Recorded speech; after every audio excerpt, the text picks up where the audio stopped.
മുഖ്യമന്ത്രിയും K S യുവിൻ്റെ സംസ്ഥാന അധ്യക്ഷൻ അലോഷ്യസ് സേവരും ഒരേ ദിശയിൽ വന്നു. അപ്പോൾ അവിടെ മുഖം കൊടുക്കാതെ പോകുന്ന വി ഡി സതീശൻ്റെ ദൃശ്യമാണ് കാണാൻ കഴിയുന്നത്.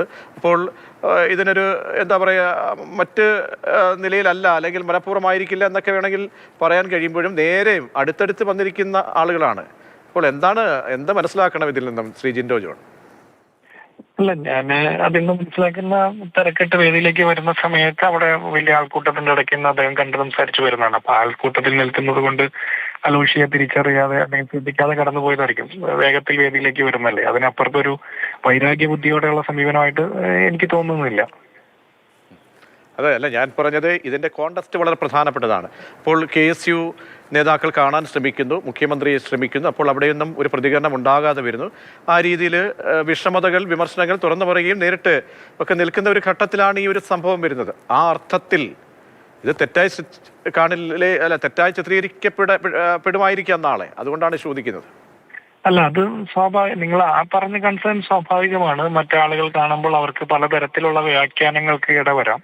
പക്ഷേ കെ എസ് യു സംസ്ഥാന പ്രസിഡന്റ് കാണാനായിട്ട് സമയം ചോദിച്ചപ്പോൾ മുഖ്യമന്ത്രിയുടെ ഓഫീസിൽ ഭരണപരമായിട്ടുള്ള തിരക്കുകളും മറ്റ് പ്രയാസങ്ങളും ഉള്ളത് കൊണ്ടായിരിക്കും കാണാൻ പറ്റിയിട്ടില്ലെന്ന് ഞാൻ മനസ്സിലാക്കുന്നത്. എന്തുകൊണ്ടാണ് എന്നുള്ളത് അദ്ദേഹവും കെ എസ് യു സംസ്ഥാന പ്രസിഡന്റും ആണ് പറയേണ്ടത്. രണ്ടുപേര് തമ്മിലുള്ള ശ്രീ ജിൻഡോ ജോൺ, ഈ അങ്ങ് പറഞ്ഞല്ലോ ഈ ഭരണപരമായിട്ടുള്ള തിരക്കുകളെന്ന്. ഞാൻ ഇന്നലെയും വൈകുന്നേരം ഈ സെക്രട്ടേറിയറ്റിന്റെ മുന്നിലേക്ക് വരുമ്പോൾ അവിടെ കുതിരയെടുക്കാനുള്ള ആളാണ്, ഖദറിട്ട ആളുകളാണ്. കാരണം മുഖ്യമന്ത്രിയുടെ ഓഫീസിൽ തള്ളിക്കയറുകയാണ്. അപ്പോൾ അവിടെ കെ എസ് യുവിൻ്റെ ഒരു പോഷക സംഘടനയുടെ ഒരാൾ ചെല്ലുമ്പോൾ കാണാൻ കഴിയില്ല എന്ന് പറയുമ്പോൾ ഉള്ള കാര്യം പറഞ്ഞത് ഓർമ്മിപ്പിച്ചെന്നേ ഉള്ളൂ. അല്ല, എനിക്ക് മനസ്സിലായി, നിങ്ങൾ പറയുന്നത് മനസ്സിലായി. കാരണം അത്രയും ആളുകൾ തിരക്കിട്ട് കാണാൻ വരികയും പോവുകയൊക്കെ ചെയ്യുമ്പോൾ ഉള്ളത് കൊണ്ടായിരിക്കും. ഇപ്പോൾ അദ്ദേഹത്തിന് വിശദമായി സംസാരിക്കാൻ വേണ്ടിയിട്ട് സൗകര്യപ്രദമായ ഒരു സമയം നോക്കുന്നത് കൊണ്ടായിരിക്കും കാണാൻ കൂടിക്കാഴ്ച വൈകുന്നത്. എന്തു തന്നെയായാലും അവർ തമ്മിലുള്ള കമ്മ്യൂണിക്കേഷൻ അത് നമ്മൾക്ക് അറിയാതെ അക്കാര്യത്തിൽ ഒരു അഭിപ്രായം പറയുന്നത് ശരിയല്ല. അതിന്റെ ഇടയ്ക്കുള്ള കാര്യം എന്താണെന്ന് അവർ രണ്ടുപേരിൽ ഒരാൾ പ്രതികരിക്കാതെ നമുക്ക് അറിയില്ലല്ലോ. അപ്പൊ അതിന് ഞാനൊരു ഊഹാപോഹങ്ങളുടെ അടിസ്ഥാനത്തിൽ അഭിപ്രായം പറയുന്നത് ശരിയല്ല എന്നാണ് ഞാൻ വിചാരിക്കുന്നത്. അല്ല, പക്ഷേ കേട്ടുകേൾവിയാണെങ്കിൽ ഇത് ഹിയർസേ ആണെന്നൊക്കെ പറയാം. പക്ഷേ ഇത് ദൃശ്യങ്ങൾ നേരിട്ട് വരികയാണ്. മാത്രമല്ല, അലോഷ്യസ് സേവനെ നമ്മൾ ടെലിഫോൺ ലൈനിൽ ഇപ്പോൾ വിളിച്ചിരുന്നു. അലോഷ്യസ് പറഞ്ഞ് മാധ്യമങ്ങളെ പ്രത്യേകം കാണുന്നുണ്ട് അല്പസമയത്തിനകം എന്നുള്ളതാണ്. അല്ല, അത് അദ്ദേഹം പറയട്ടെ, അലോഷി കേരളത്തിലെ കെ എസ് യുവിന്റെ സംസ്ഥാന പ്രസിഡന്റാണ്. കഴിഞ്ഞ കാലങ്ങളിൽ ക്യാമ്പസിനകത്തും പുറത്തും തെരുവിലും സമരം ചെയ്ത കേരള വിദ്യാർത്ഥി യൂണിയന്റെ പ്രസിഡന്റാണ്. അദ്ദേഹത്തിന് വ്യക്തിപരമായും സംഘടനാപരമായിട്ടുള്ള അഭിപ്രായങ്ങൾ അദ്ദേഹം നേരിട്ട് പറയട്ടെ. ഞാൻ ഒരിക്കലും വിചാരിക്കുന്നില്ല മനഃപൂർവ്വമായിട്ട് അദ്ദേഹത്തെ അവഗണിച്ചു പോകുന്ന ഒരു വൈര്യ നിരാധന ബുദ്ധിയുള്ള ആളാണ് കേരളത്തിന്റെ മുഖ്യമന്ത്രി. ഞാൻ ഒരിക്കലും വിചാരിക്കുന്നില്ല, മനഃപൂർവ്വമല്ല എന്ന് തന്നെയാണ് വിചാരിക്കുന്നത്. അങ്ങനെ അലോഷിയുടെ പ്രായത്തെക്കാൾ കൂടിയ രാഷ്ട്രീയ പരിചയവും പ്രവർത്തന പരിചയമുള്ള കേരളത്തിന്റെ മുഖ്യമന്ത്രി അങ്ങനെ ഒരു വൈരാഗ്യ ബുദ്ധിയോടെ മുഖം കൊടുക്കാതെ പോകുമെന്ന് ഞാൻ വിചാരിക്കുന്നില്ല. ഇതൊരു വ്യക്തിപരമായ ഈഗോയുടെ പ്രശ്നമല്ലല്ലോ.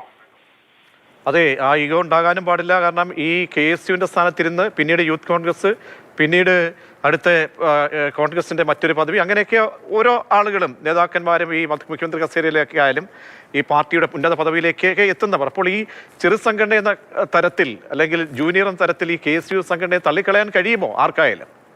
ഒരു തരത്തിലും ആർക്കും തള്ളിക്കളയാൻ പറ്റില്ല. അത് മുഖ്യമന്ത്രി സ്ഥാനത്ത് എത്തിയാലും എത്തിയില്ലേ, അല്ലെങ്കിൽ ഏതൊരു നേതാവിനും കേരളത്തിൽ കേരള വിദ്യാർത്ഥി യൂണിയനെയോ യൂത്ത് കോൺഗ്രസിനെയോ മഹിളാ കോൺഗ്രസിനെയോ ഒന്നും അവഗണിച്ച് മുന്നോട്ട് പോകാൻ പറ്റില്ല. കേരള വിദ്യാർത്ഥികളാണ് ഏറ്റവും അധികം ചെറുപ്പക്കാരെ വിദ്യാർത്ഥികളെ കോൺഗ്രസിലേക്ക് റിക്രൂട്ട് ചെയ്യുന്നത്. വലിയ പ്രതിസന്ധിയുടെ 10 വർഷക്കാലം കേരളത്തിലെ ക്യാമ്പസുകളിൽ ധൈര്യപൂർവ്വം ഞാൻ കെ എസ് യു എന്ന് പറഞ്ഞ് കൊടിയെടുത്ത് പിടിക്കാൻ നിന്ന ആളുകൾ അവരുടെ ആശങ്കകൾ കേൾക്കേണ്ടതാണ്, പരിഹരിക്കപ്പെടേണ്ടതാണ്. അത്തരം കുട്ടികൾക്കുള്ള ആ ധൈര്യം, കാരണം എല്ലാ പ്രതിസന്ധിയിലും കെ എസ് യു ആണ്, കോൺഗ്രസ്സുകാരനാണ് എന്ന് പറയാൻ കാണിക്കുന്ന ആ ശങ്കുറ്റവും ധൈര്യവും, അതിനോടൊപ്പം നിൽക്കാനാണ് എനിക്ക് തോന്നുന്നത്. അതുകൊണ്ടാണ് നമ്മൾ അഭിപ്രായം പറയുന്നത്. അതുകൊണ്ട് ഒരു തരത്തിലും അവരെ അവഗണിച്ച് മുന്നോട്ട് പോകാൻ ഒരു നേതാവിനും സാധിക്കില്ല. ശരി, വളരെയധികം നന്ദി ശ്രീ ജിൻഡോ ജോൺ പ്രതികരിച്ചതിന്.